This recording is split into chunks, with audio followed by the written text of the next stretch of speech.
सुप्रभात। मैं जगेंद्र राणा। शरणागत भक्त, यह हमारी आज की आध्यात्मिक चर्चा का विषय। शरणागत भक्त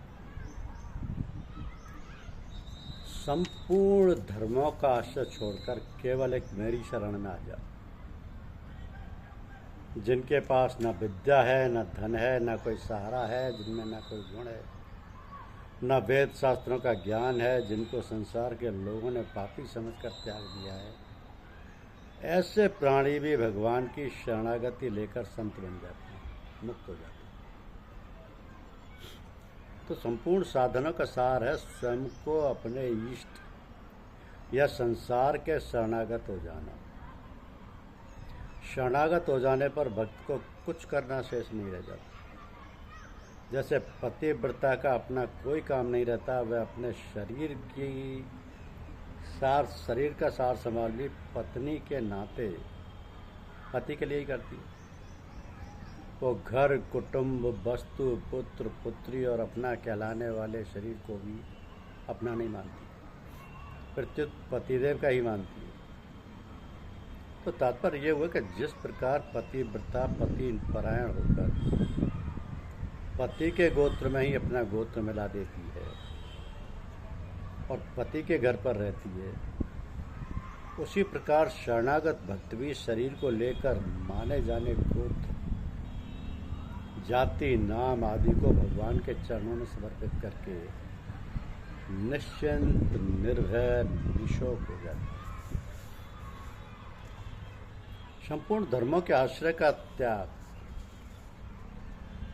का तात्पर्य है कि संपूर्ण कार्यों को अर्पित करना ही सर्वश्रेष्ठ धर्म है।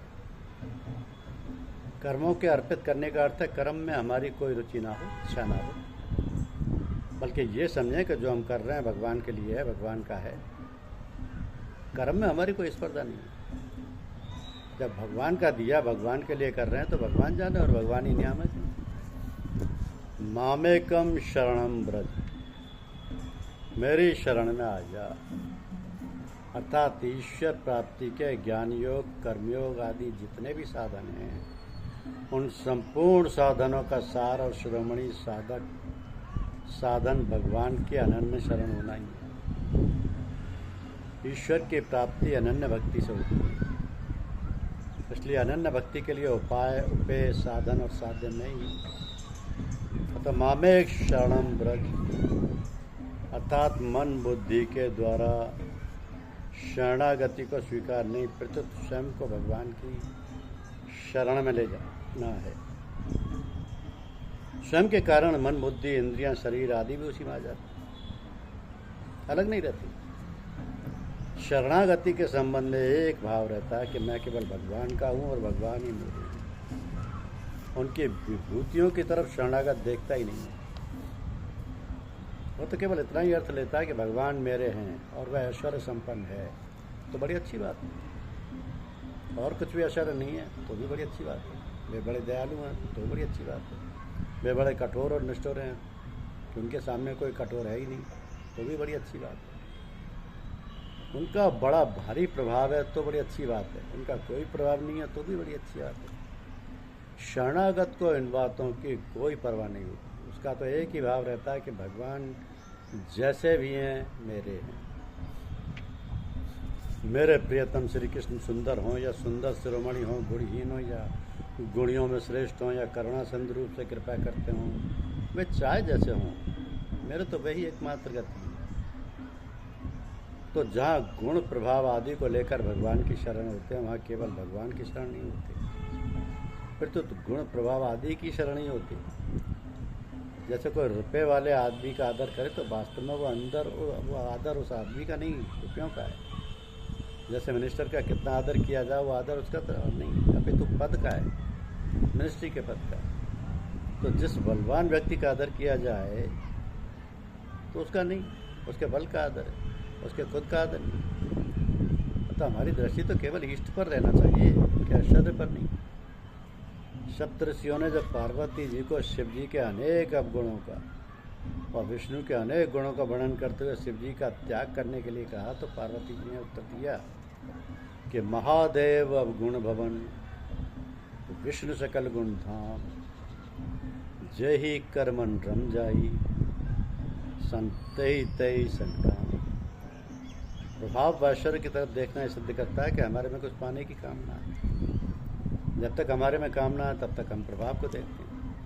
अगर हमारे मन में कोई कामना ना रहे तो भगवान का प्रभाव ऐश्वर्य की तरफ हमारी दृष्टि नहीं जाएगी। केवल भगवान की तरफ दृष्टि होगी तो हम भगवान की शरण में जाएंगे। पूतना राक्षसी जहर लगाकर स्तन मुख में देती है तो उसको भगवान ने माता की गति दे दी, जसुमत की गति पाई। अर्थात जो मुक्ति यशोदा मैया को मिले वही मुक्ति पूतना को मिले। जो रोज़ाना दूध पिलाती है उस मैया को भगवान क्या दे? उन्होंने अपने को मैया के अधीन कर लिया, अर्थात अपने आप को उन्हें दे दिया। मैया के इतने वशीभूत हो गए कि मैया छड़ी दिखाती है तो वो डरकर रोने लग जाती है। कारण कि मैया की भगवान के प्रभाव व ऐश्वर्य की तरफ दृष्टि नहीं है। इस प्रकार भगवान से जो मुक्ति चाहता है उसे भगवान मुक्ति दे देते हैं, और जो कुछ नहीं चाहता उसे भगवान अपने आप ही को दे देते हैं। तो प्राय लोग ऐसी कसौटी लगाते हैं कि जो भगवान का भजन करता है, पूज्य गुरुदेव जी के पास जाता है या पास में रहता है, तो उसको दुख क्यों आ गया, बीमार क्यों हो गया, उसका बेटा क्यों मर गया, उसका धन क्यों चला गया, उसका संसार में अपमान क्यों हो गया, आदि आदि। ऐसी कसौटी कसना बिल्कुल फालतू बात है, बड़े नीचे दर्जे की बात है। किसी ने एक संत से पूछा, आप किस भगवान के भक्त हैं? जो उत्पत्ति स्थिति प्रलय करते हैं उनके भक्त हो क्या? तो संत ने उत्तर दिया कि हमारे भगवान का तो उत्पत्ति स्थिति प्रलय के साथ कोई संबंध नहीं। ये तो हमारे प्रभु का एक ऐश्वर्य है, ये कोई विशेष बात नहीं। शरणागत भक्त को ऐसा होना ही चाहिए कि उनके ऐश्वर्य की ओर दृष्टि ना जाए। ऋषिकेश में गंगा जी के किनारे ही वहीं पर शाम को सत्संग हो रहा था। गर्मी पड़ रही थी, उधर से गंगा जी की ठंडी हवा की लहर आई तो एक सज्जन ने कहा, कैसी ठंडी हवा चल रही है? पास बैठे दूसरे सज्जन ने कहा कि हवा को देखने के लिए तुम्हें वक्त कहाँ से मिल गया? ठंडी या गर्म हवा आई, इस तरफ तुम्हारा ध्यान कैसे चला गया? भगवान के भजन में लगे हैं तो ठंडी गर्म दुख सुख आया, इस तरफ जब तक ख्याल है तब तक भगवान की तरफ ख्याल नहीं। एक स्त्री अपने प्रेमी के पास जा रही थी, रास्ते में एक मस्जिद पड़ती है, मस्जिद की दीवारें छोटी छोटी थी। दीवार के पास एक मौलवी झुककर नमाज पढ़ रहा था। वो स्त्री अनजाने में उसके ऊपर पैर रखकर निकल गई। मौलवी को बड़ा गुस्सा आया कि कैसी औरत है, और वहीं बैठकर उसको देखता रहा कि कब आई। जब लौट कर आई तो मौलवी ने उसको धमकाया कि कैसी बेअक्ल हो तुम, हम परवरदिगार की बंदगी में बैठे नमाज पढ़ रहे थे और तुम हमारे बिछौने पर पैर रख कर चली गई। तो उसने कहा, मैं नर राची ना लगी, तुम कस लख्यो सुजान, बड़े कुरान बोरा भयो राचो नहीं रहमान।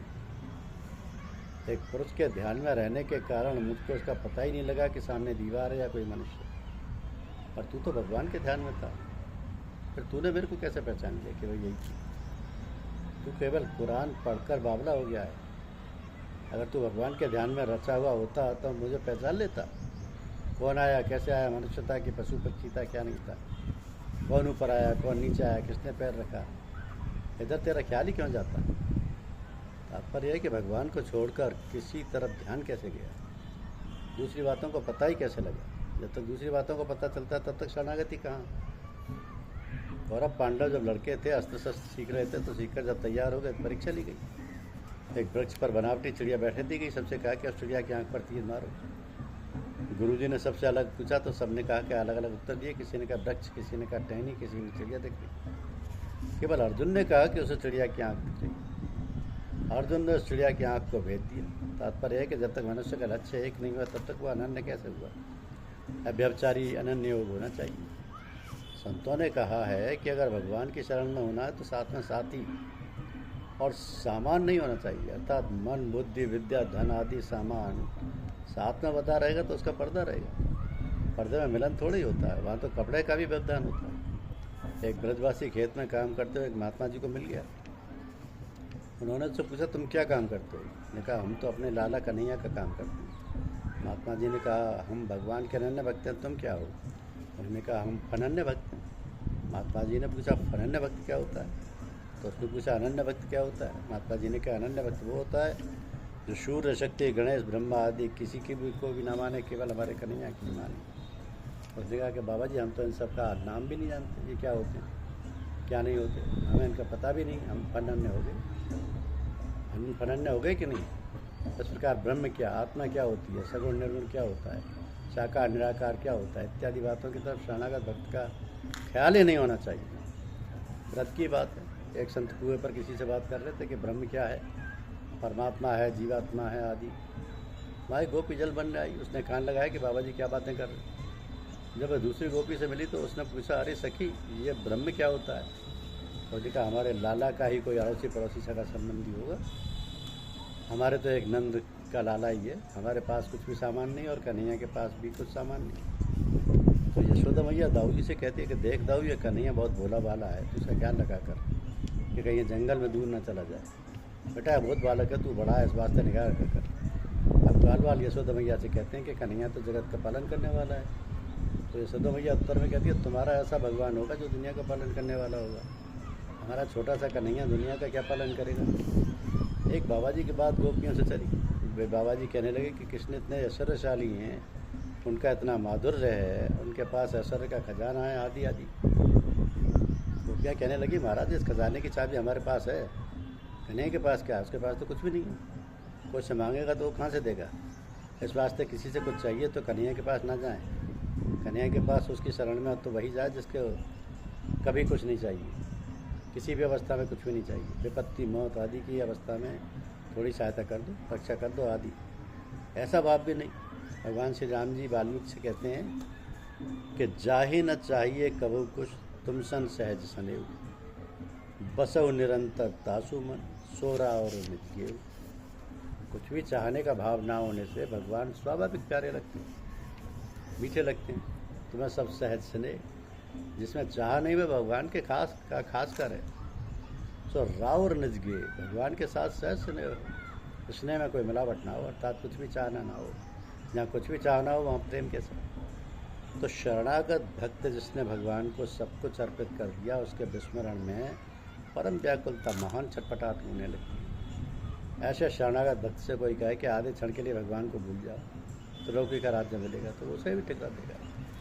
भगवान कहते हैं स्वयं को मेरे को अर्पित करने वाला भक्त मुझे छोड़कर ब्रह्मा का पद, इंद्र का पद, संपूर्ण पृथ्वी का राज्य, पाताल आदि लोकों का राज्य, योग की समझ सिद्धि और मोक्ष को भी नहीं चाहता। भरत ने कहा है अरद न धर्म न काम रुचि, गति न चहु निर्बन, जन्म जन्म रति राम पद ये वरदान नान। निश्चित हो रहा हमारा तो बस एक ही काम है, वो काम है निश्चित निशोक निर्भय और निशंक होकर भगवान के चरणों में पड़ा रहना। वस्तुतः यदि चिंता भय अहम आदि दोष आ जाएंगे तो शरणागति में बाधक हो जाएंगे और सब भार मनुष्य पर आ जाएगा। शरण होकर अपने पर भार लेना शरण गति में कलंक है। तो शरणागत भक्त की रक्षा तो प्रभु करते हैं, भगवान करते हैं। धन्यवाद।